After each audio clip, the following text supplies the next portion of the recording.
With supplements, but usually that's a last resort kind of thing, where can we fill in the gaps with their nutrition, right? So usually when I take a client, I like to add things to their diet, maybe what they're missing, as opposed to taking things away. So yeah.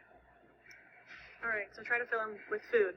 Fill in the gaps with whole food, minimally processed. Before you add supplements. And it's in the name, supplements. An additive.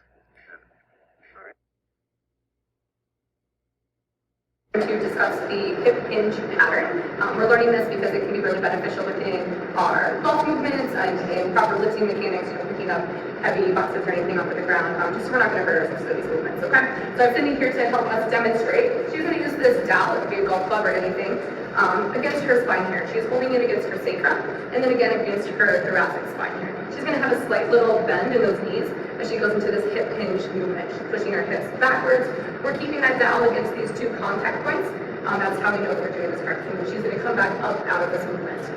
Perfect. Okay. So she's really good at this movement. So if she wasn't, if we were maybe moving too much from our lower back into that lumbar spine, as she goes down, we might see that this dowel, as you can see, is now coming away from that sacrum. That tells us she's moving a little bit too much through here. Okay, she's going to come back up for us. This time she's going to go down correctly. Okay, looks great. As she comes back up, so you feel that little arch here. Again, that shows us that she's moving from that lumbar spine. So we're just trying to protect that part of her body by doing it in that correct way. Again, one more time for us here, Sydney. Perfect. Great. That is the correct hip hinge pattern. This can be used for a variety of different exercises, but it's also that movement in our golf swing. Performance. We're here to do another progression off of our hip hinge exercise.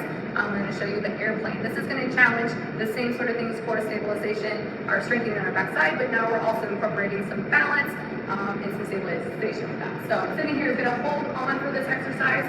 To start, she's going to go into a single leg deadlift movement here.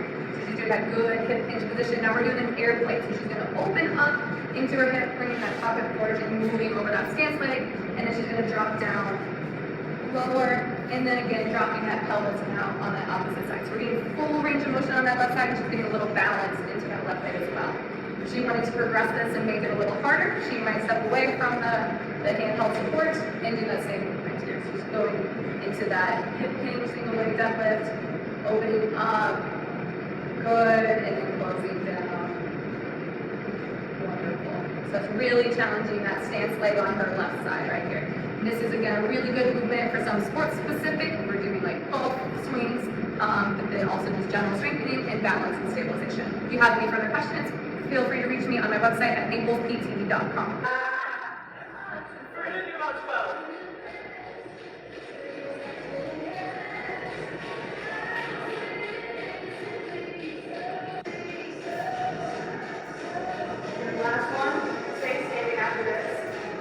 All right,